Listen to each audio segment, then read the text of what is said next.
Hi, I'm Cassandra Lorius, sex therapist and author of a number of books on sexuality. I'm going to be running a Google Hangout this weekend with my colleague Martin Jelfs, who's an energy psychotherapist.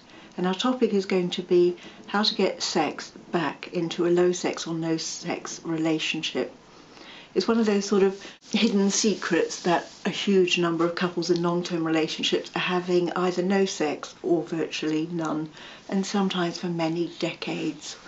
One of the big reasons why it's difficult to change that is that couples are hugely reluctant to actually raise the issue due to fears that it might blow the whole relationship apart. And so it can go on undiscussed and unchallenged and become really very, very stuck and difficult to change.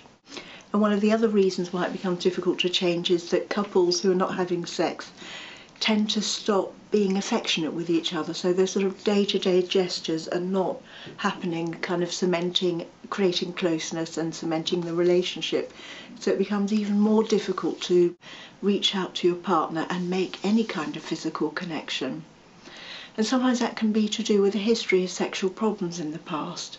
So for instance, as a sex therapist, I find that perhaps there may have been erectile difficulties in the past, and if they weren't handled well, that can create a kind of anxiety around sex, and couples start avoiding being sexual because they experience it as not successful.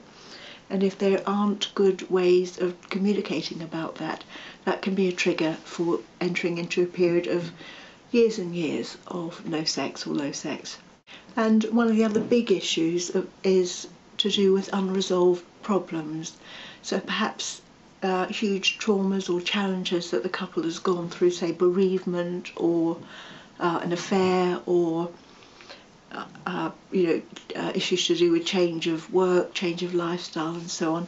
Whatever the reasons, the couple hasn't found healthy or constructive ways of talking about these differences and resolving them. So if there's a sort of bedrock of resentment or hostility or incomprehension or a sense of distance, then that can be another reason why it's very difficult to reach out to your partner and create the kind of environment where you're going to be wanting to be sexual with each other. So that gives you something to think about. Please put your questions and answers under the queuing slot on Google+, and we'll look at those before we go on to talk about the subject. And look forward to, I hope you join us there.